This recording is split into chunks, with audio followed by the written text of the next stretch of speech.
welcome you to the Hannycast for Monday, February the 16th. I'm Charles Hanagriff, along with former Tiger head coach Dan Canevari, and LSU with a three-game sweep of Milwaukee to open the 2026 season. Dan, we saw a record number of strikeouts for a three-game series for LSU with 49. We saw a couple of run rule victories. We saw a lot of impressive individual performances. We saw really, really good defense when they actually had to field the ball because there were so many strikeouts. And there's some things to work on too coming out of opening weekend. What were your biggest takeaways? Well, first of all, Charlie, you forgot the most important thing to a former coach that's opened up many, many games down here in South Louisiana. We had good weather all weekend. Yeah, that's right. I mean, that's huge, especially to start the year. Of course, I'm right with you, Charlie. I mean, the pitching was impressive. The hitting was impressive. The crowds were great. We got a lot of new players we got to see. They got their feet wet at the box, got out there in front of a crowd. And so I think as we move through this homestand we've got working here for the next couple of days, I think we're going to find out a lot about the team. And of course, Jay Johnson with the big run rule games has an opportunity to put a lot of people in without a lot of pressure and try to figure out his club getting ready for the weekend coming up this coming weekend in Jacksonville.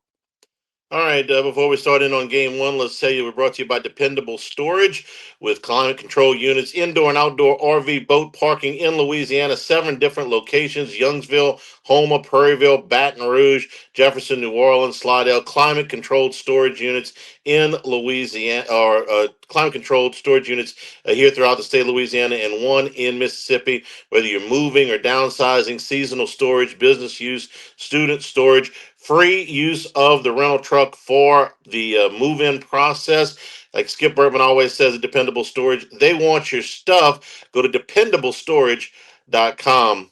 You know, Ken, opening day is a special day. Everybody's a little bit amped up, maybe a little over amped up. And LSU got out to a little bit of a slow start, trailing 5-2 after 2 innings. Let's start with Kason Evans. This kid was dynamite for LSU last year, both as a reliever and later in the season when they asked him to start some games.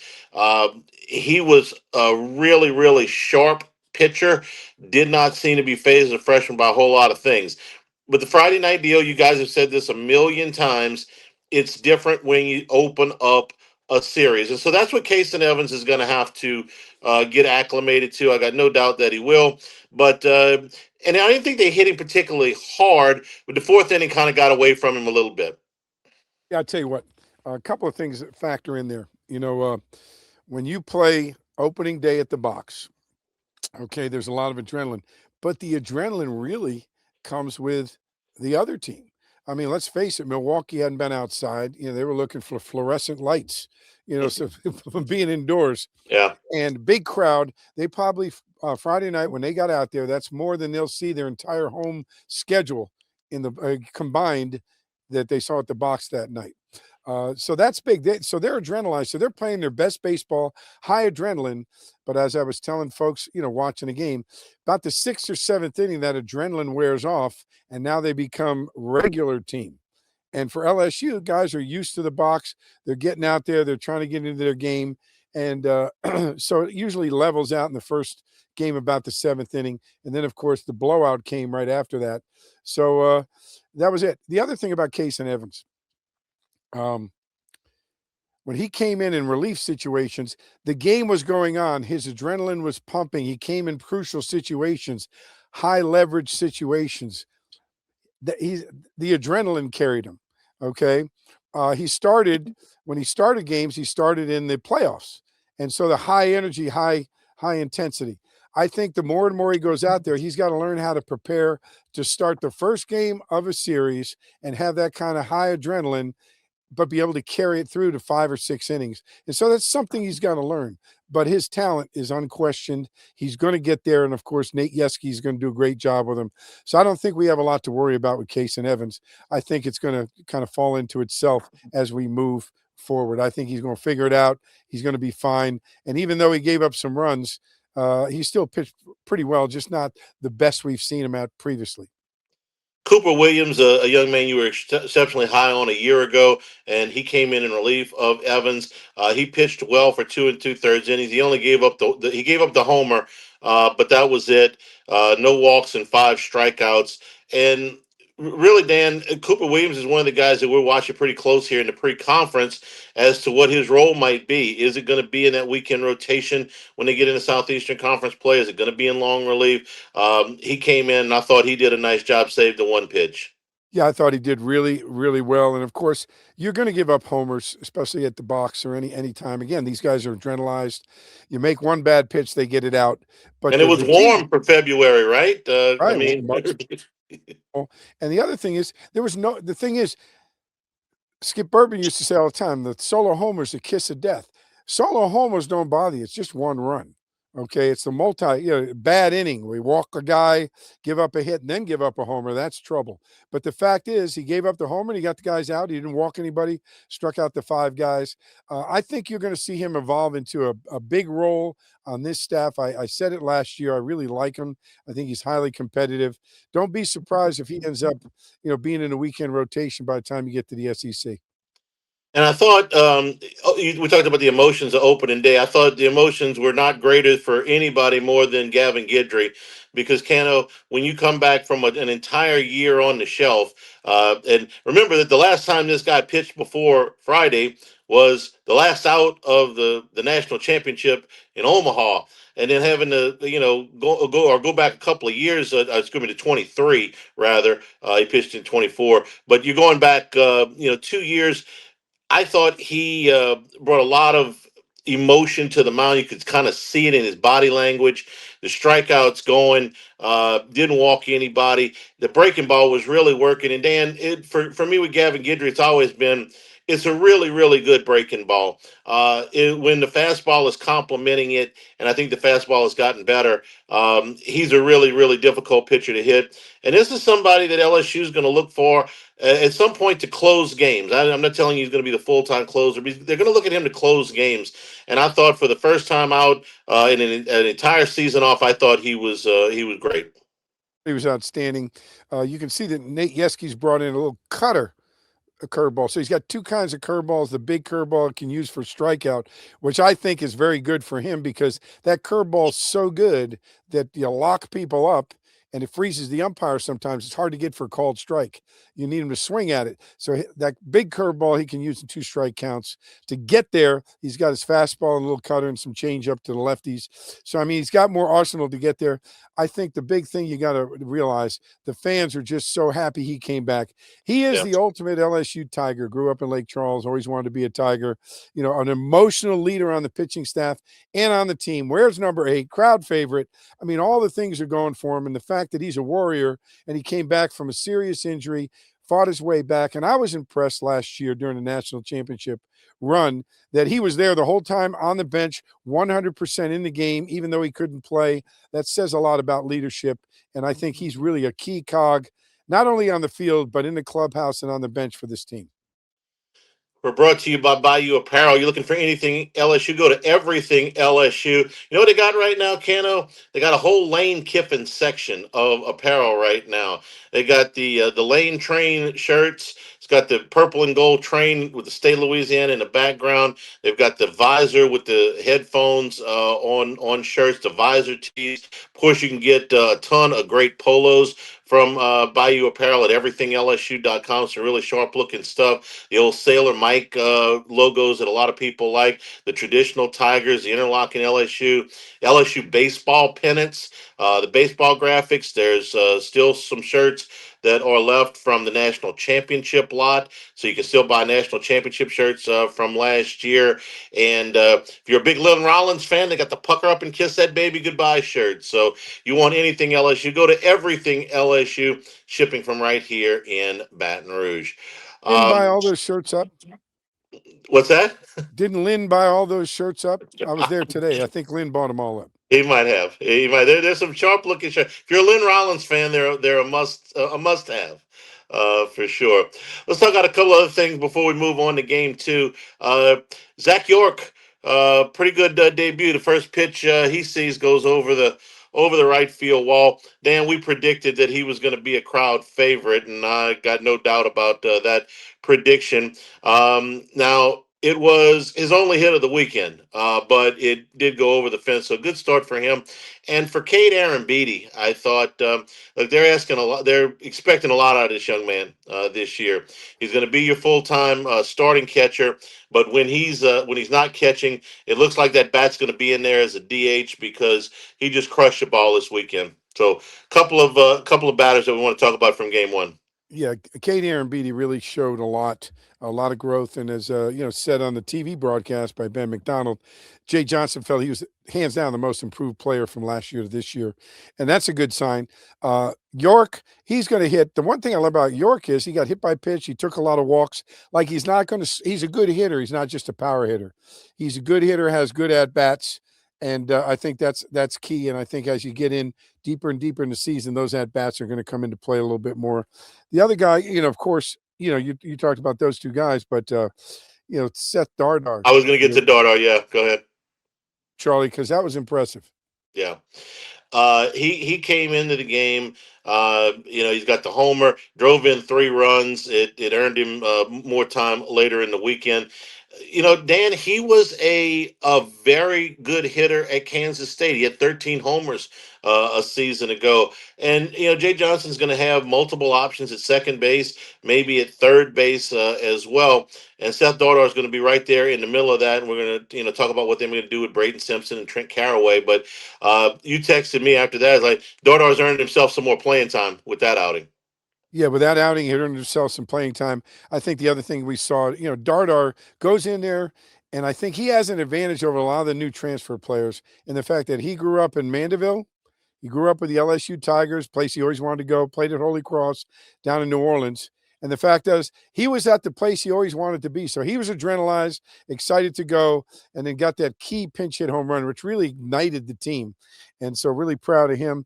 But of course, when you look through it, Milam and Jake Brown, they're just steady through the whole weekend. They had good games, but we come to expect that from those two guys. But again, the newcomers, that was really impressive. And Dardar is going to be in the lineup for a while because he had a great weekend. Let me say this. Back up on Zach York for a second because I said, well, he only had one hit over the weekend. I don't want that to diminish from what he did because he was tied for the team lead in runs scored because he was on base 7 times. He walked 4 times. He was hit by 2 pitches, and his on base percentage was tied for the team or tied for second with the team lead this weekend behind Jake Brown with Aaron Beatty. So I don't want to make it sound like he only had one hit. He had a bad weekend. That was really not the case. Let's move on to game two. And the story of this game was Cooper Moore. One of the stories of this game was Cooper Moore. The biggest story, I thought. The transfer from Kansas. Dan, I was listening to the broadcast, listening to Doug and Patrick on Saturday for part of this, and Doug was talking about how many different pitches that Cooper Moore has.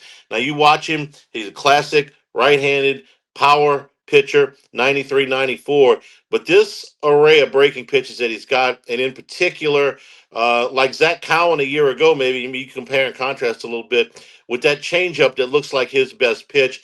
11 strikeouts, no walks, and 6 strong innings of work for Cooper Moore. Yeah, I mean, the command of the strike zone in the strike zone was very, very good. He reminds me a lot of Ianson from last year, and he seems to be in that role as the number 2 guy. A lot of command, a lot of control. Only gave up 4 hits. Gave up 1 earned run. He was just totally impressive. Great poise and composure on the mound. When you throw a lot of strikes, your team plays better defense, and you get him back on offense quickly. So I think he's a key cog down the line. Definitely a weekend guy and a great transfer. LSU faced some adversity in this game. The other 2 games were run rules, but in this game, this was 2-1 going to the bottom of the 8th inning, and LSU struck for 3. But then Milwaukee got a couple back, had the go-ahead run at the plate. Zach Cowan, I didn't think he got hit hard, Dan. I thought the box score looked a little bit worse than what it was in the field, but he did give up the 3 hits, and they went to get Grant Fontenot to finish up the game, and he comes in there throwing 99 miles an hour. So again, Jay Johnson's going to have multiple options at the back of his bullpen. Cowan was phenomenal a year ago. But here he goes to Grant Fontenot, who hasn't pitched a ton in college, but has elite stuff. He was here a couple of years ago, and now is back. So we saw a little bit of how maybe Jay's looking at approaching the back end of close games here early in the season. Well, I think so, but I think the big thing is he got a lot of people in. I was impressed with Maverick Rizzi. I thought he did a good job coming in right after Cooper Moore, 1 2/3 innings. But if you look at the box score, the most impressive thing to me as a pitching coach is with all the guys that pitched, nobody walked anybody. Okay, if you can continue to do that, you got a chance to win. Keep it inside the park. Don't walk anybody, and you're going to win a lot of games. And so that was impressive. The array of relievers came in. I think you're right on Cowan. They just touched the ball. It wasn't like they crushed them. They just touched the ball and it fell. And of course, they swing different when there's not pressure. If it's a tight ball game, it's a different kind of pitching. So when he came in, he had a bit of a lead, and I think that kind of relaxed the hitters on the other side of the ball. But all in all, very, very impressive by the entire pitching staff in that game. And, offense hung in there and got enough runs to get it done. I agree with you on Rizzi. We talked about in our preseason preview three freshmen last year who all had some high moments. Cooper Williams, uh, uh, William Schmidt, and Maverick Rizzi. And for all three of them, the biggest area of improvement was going to be to get the walk totals down. And for Rizzi, at least for the opening weekend, he's done that. Cooper Williams as well. We'll get to Schmidt when we talk about game three. But those walk totals come down, and you're going to see them start to really build good performances, one on top of the other. I agree with you. I thought he was very, very good. Can you talk a little bit, Dan, about his mechanics and a guy 6'9", and it's a lot of moving parts and getting the mechanics right on a guy like Rizzi. Well, a guy like Rizzi and all pitchers, but especially a big guy like that, it's about repeating your motion time and time again. Can you repeat the same motion? I compare this a lot to bowling. When a bowler rolls it out there and he hits that mark with his footwork and he rolls the ball, he knows it's a strike or not once it leaves his hand, hits that mark and it's in there. Same thing with a pitcher. If he can repeat it when it comes out of his hand, he knows if it's a ball or strike. He's got to have a feel for the pitch. And then if he doesn't hit the pitch, he's got to be able to make what we call a one pitch adjustment, meaning he can clean that pitch up and get it in the zone on the next pitch. And I think Rizzi is getting into that point. Instead of just throwing hard and pitching the way he did in high school, it's repeating the motion, having a feel for the baseball, making that one pitch adjustment. And then the next phase is how do you work within the strike zone? Meaning you're not just trying to throw strikes, you're trying to move the ball around with your fastball, try to get curveballs in the zone and do things within the edges of the strike zone after you get in front by throwing it down the middle, so to speak, to start, get ahead in the count, and then work on the edges and out of the strike zone to get your outs. And I think he's matured into that role. We're brought to you by Town Square Pizza, downtown Baton Rouge on North Boulevard for takeout or delivery. Listen, go in and build your own pizza. It's the delicious, hot, square pizzas. Build your own when you go in for lunch. If you're working downtown, you got a limited amount of time for lunch. Get in, get out at Town Square Pizza. Really generous portions, so you're going to have probably some leftovers. Salads, kids' meals, family packs if you want to go and get them to go. The big family packs of choice of multiple pizzas. Extras that you can add on to your specialty pizzas, the cheesy garlic bread, the delicious breadsticks. Town Square Pizza in the heart of downtown Baton Rouge. Maybe try the Spanish Town Supreme. We just had Spanish Town Parade, Spanish Town Supreme Pizza at Town Square Pizza. Again, open for takeout or delivery. Let's get to game three. This was a game that got out of hand as far as the pitching for Milwaukee. LSU really beat up the staff on Sunday. But let's start with William Schmidt. Again, Dan, 4 innings is with 9 strikeouts is a really, really good number. But he walked three, and he hit a guy. So when you do give up a couple of hits and you've given up some free base runners, the runs can come through on you. And he gave up 3 in the 4 innings that he pitched. Again, there's a lot to like, but again, that those walk totals just have to come down for him if he's going to be a weekend starter. Well, not only the walk totals, but you look at he threw 4 innings, but he threw 91 pitches, which is over 20 pitches an inning.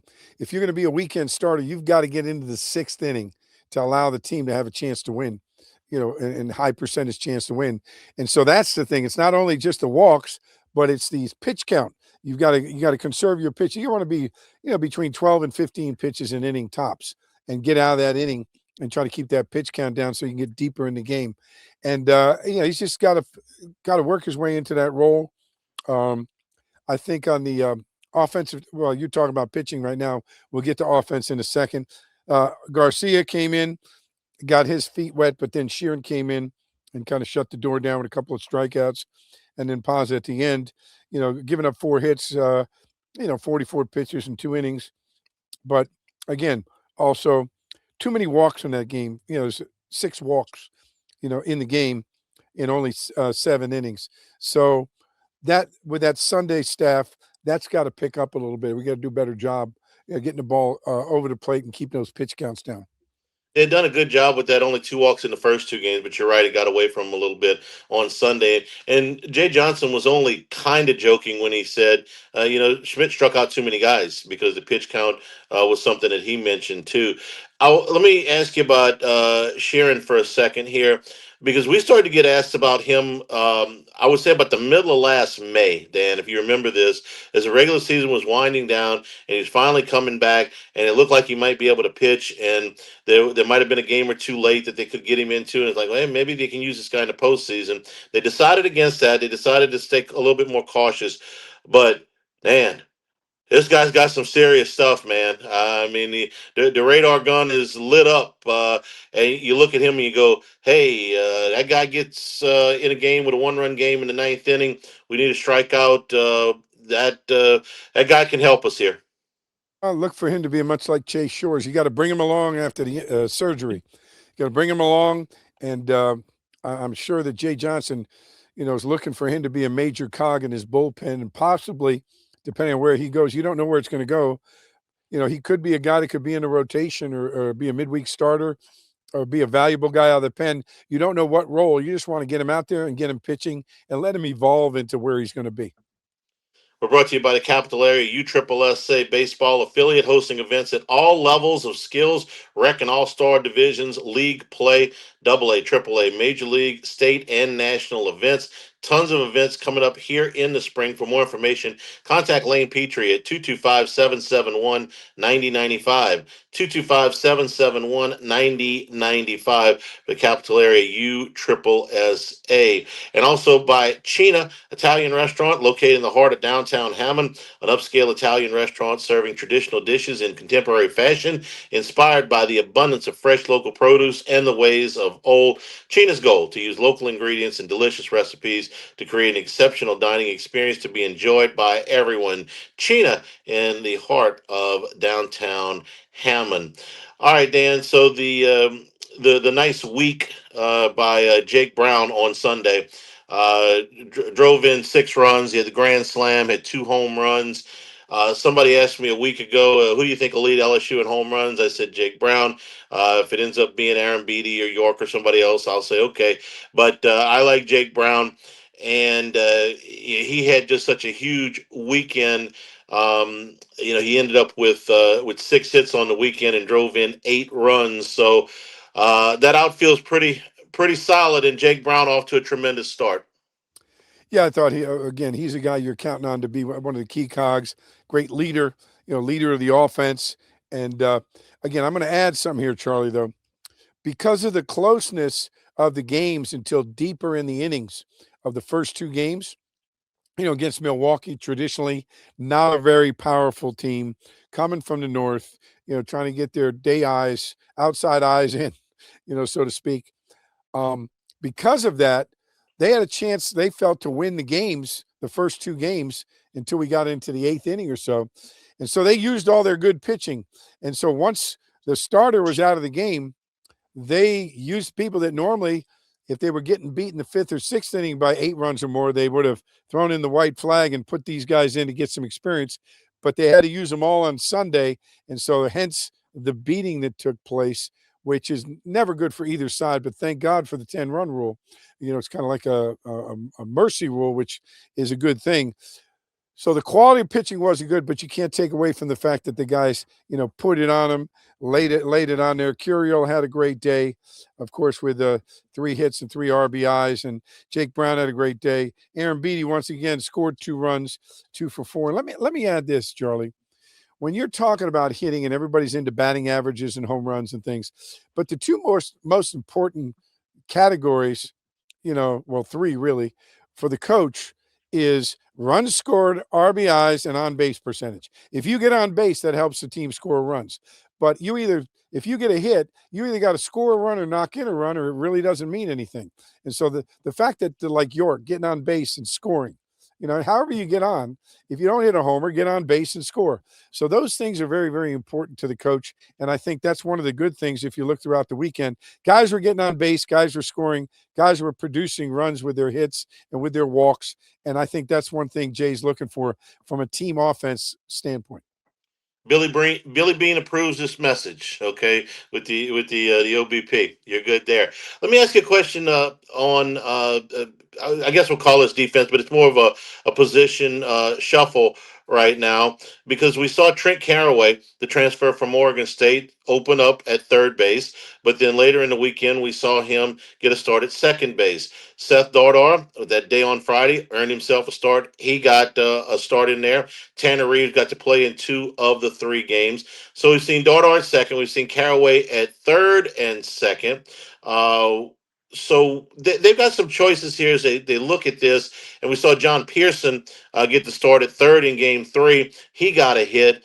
And then, of course, Braden Simpson had a couple of starts this weekend as well. So, and then they had to move Stanfield out on Saturday or Sunday because he hurt his hand sliding into the base.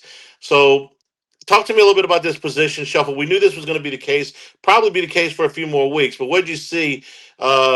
Caraway, Reeves, Simpson, second base, third base. How do you feel about all that?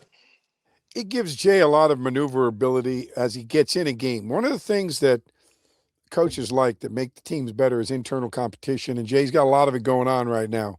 And that's a good thing because it pushes guys every day at practice, guys trying to stay in a lineup. But if Caraway can play second, he can play third. You've got Dardar. He can play. Simpson can play outfield. He can play second base. You've got Milam at shortstop. He's a staple, and York at first. So it gives him some flexibility, especially lefty, righty, or a guy gets hurt. He can move a guy right in. Guy's not swinging it well, I can move another guy in.